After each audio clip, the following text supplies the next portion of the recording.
So he entered the classroom from through the back door, where a lot of the students that don't sit in the front, they sit in by that back door. And at that moment, we all kind of froze. I think somebody said something about, a shooter, and one of my students, and everybody panicked. Some froze. I think a lot of them stood up. Some of them froze in place. Some of them, I don't know if I screamed, just, find cover, go under the desks.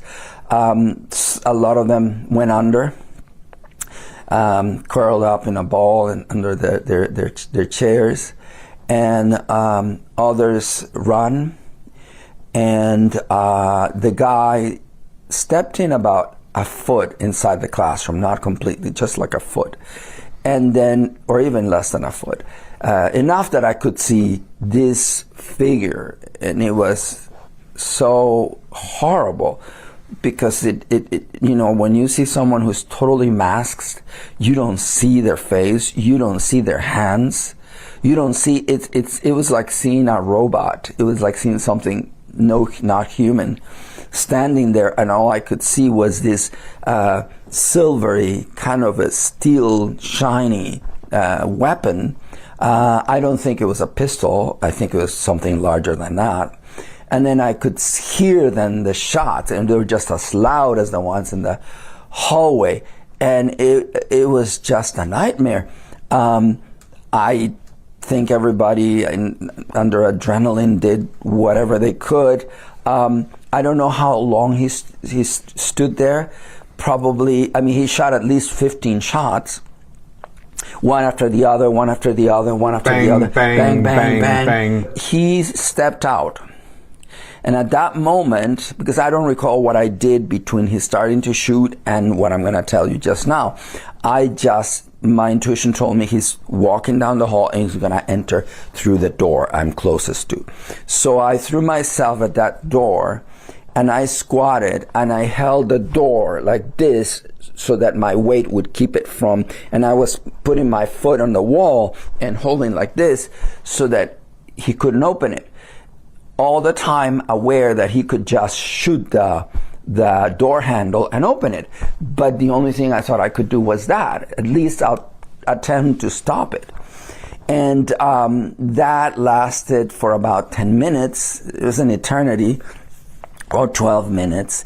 In the meantime, I told my students, and that I remember, I told the students, just escape through the windows, just kick the windows open and escape through the windows. And the first line of windows closer to the rows of seats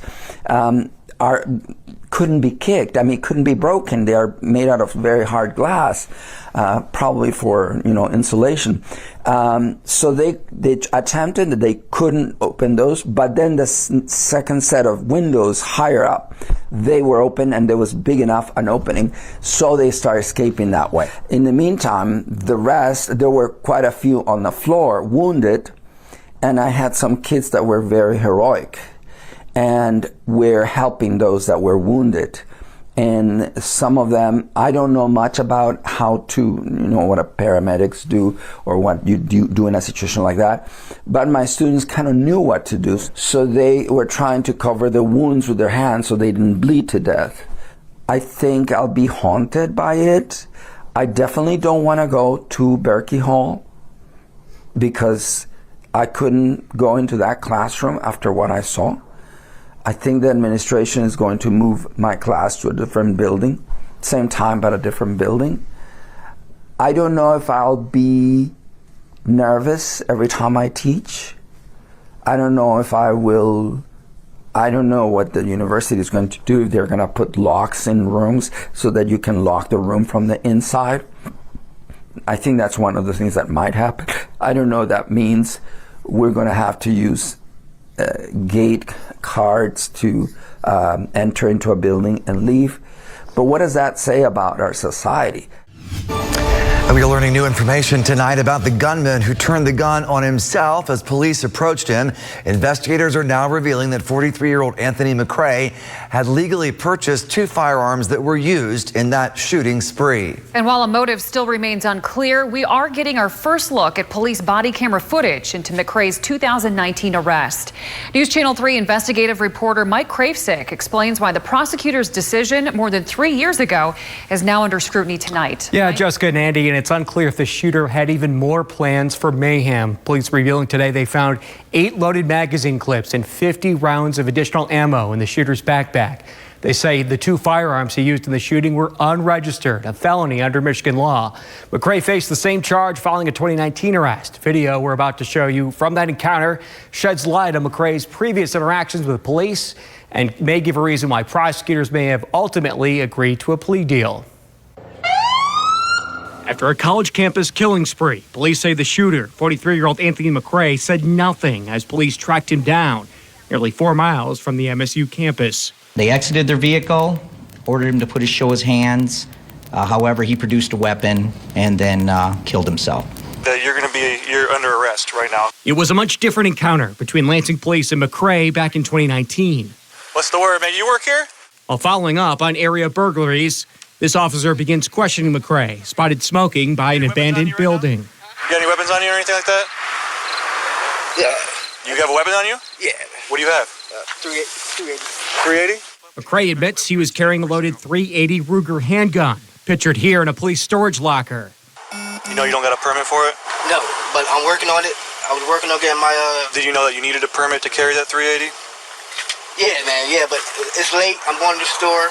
McCrae was charged with a felony concealed weapons charge. His attorney claimed officers had no cause to detain him, arguing the search was unconstitutional. We're going to seize this weapon and he's going to be bipped on CCW down in jail. Court records show before the case headed to trial, former Ingham County Prosecutor Carol Simon agreed to a deal, allowing McCrae to plead to a misdemeanor weapons charge to avoid jail. A 5-year felony charge which barred McCrae from legally owning a gun was dropped. We would all hope that the prosecutor would uphold the law as it's written. There's always room for discretion. However, that one will be scrutinized for a long time, I'm sure. Questions continue to swirl more than 3.5 years after the arrest. Police say McCrae legally owned the 2 9mm guns used to carry out the mass shooting. McCrae's family says he became angry and isolated following his mom's death in 2020. After the shootings, police say McCrae appeared to be walking on the 5-mile route from campus to his house, where he lived with his father. It appeared to us that he was heading home when someone just spotted him from the picture we put out on him. McCrae's senseless acts compromising the feeling of safety for tens of thousands of Michigan State students.